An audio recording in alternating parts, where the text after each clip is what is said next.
In a remote and overlooked village nestled between vast fields and dusty roads lived a boy named James.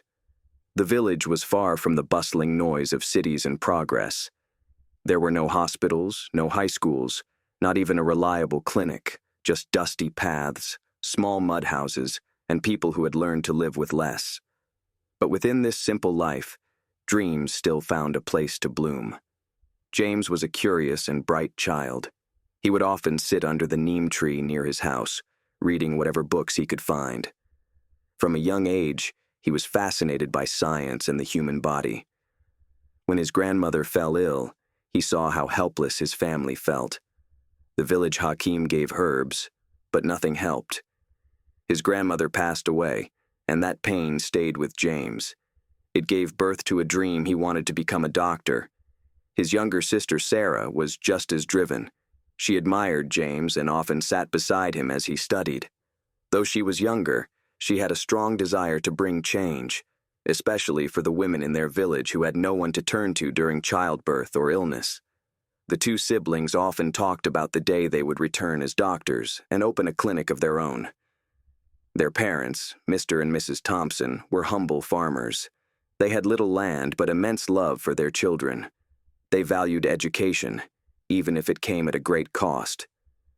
They often reminded their children that dreams required sacrifice. After completing primary education at the village school, James and Sarah faced a major roadblock. There was no high school nearby. The closest was in the city, nearly 30 kilometers away. For many in the village, that distance meant the end of education. But not for the Thompsons.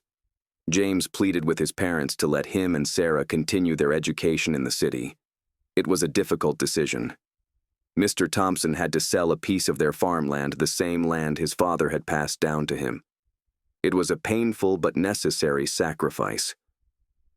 In the city, life was harsh. James and Sarah moved in with their aunt, who lived in a small 2-room apartment. They had to adjust to the noise, the crowds, and the lack of space. They studied at a government high school during the day and helped their aunt with chores in the evening.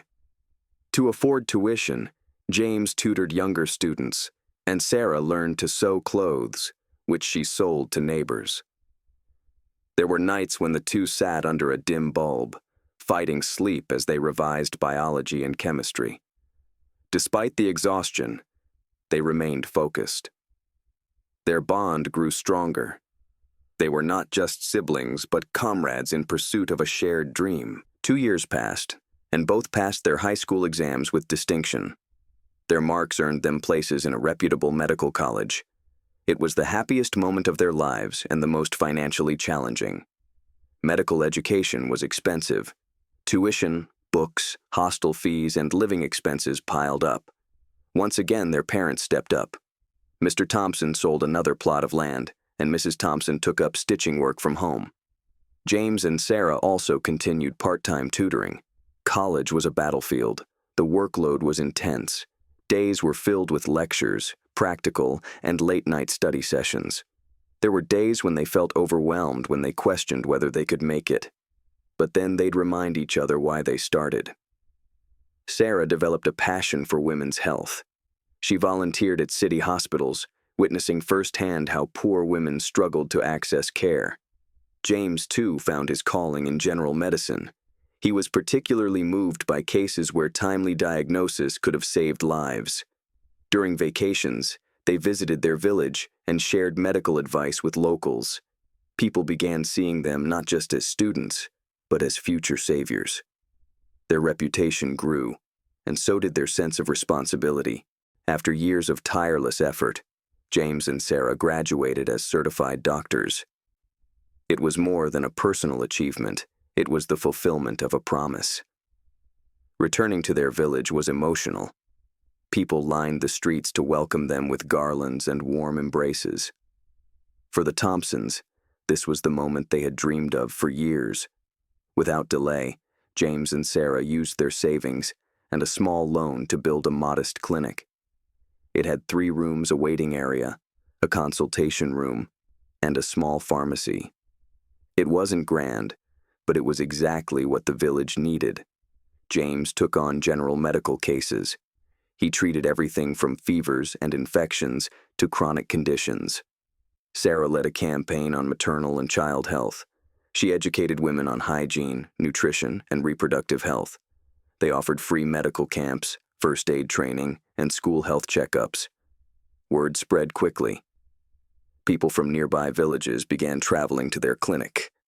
James and Sarah became symbols of hope. But the journey didn't end there. The clinic faced challenges: shortage of medicines, electricity cuts, and pressure from local quacks who felt threatened. Once, their clinic was vandalized at night. Instead of being discouraged, James and Sarah responded with resilience. They formed a committee of villagers and trained volunteers to assist with crowd control and basic care. With help from a nonprofit, they secured solar panels for uninterrupted electricity. They even started telemedicine services with urban hospitals for difficult cases. Their impact was undeniable. Maternal deaths in the village dropped significantly. Children were healthier. People no longer had to travel for hours for simple treatments. Education levels began to rise, especially among girls inspired by Sarah. One day, a young boy named Ethan came to the clinic with a severe infection. His parents were poor and feared they couldn't afford the treatment. James assured them, "We don't charge for saving lives." Ethan recovered, and his parents wept with gratitude. Later, the boy said, "I want to be a doctor like you." James replied with a smile, "Then start studying today. We'll help you." Years passed. James and Sarah's clinic expanded into a small hospital. They trained local youth in basic health care and encouraged them to pursue higher education. They initiated scholarship funds and mentorship programs. The once quiet village became a beacon of progress. Young girls pursued science, and young boys dreamed beyond the fields. The spirit of James and Sarah, their perseverance, kindness, and humility, had become the heartbeat of the community. Their parents, now old but proud, often sat outside the hospital watching children run by in school uniforms, their faces full of hope. Mr. Thompson would say, "All it took was a dream and the courage to chase it." Moral of the story: chasing dreams requires courage, sacrifice, and relentless effort. But when dreams are fueled by purpose and love, they not only come true, they inspire others to dream bigger. If you like the story, please don't forget to like, share, comment, and subscribe my channel. Your support means a lot.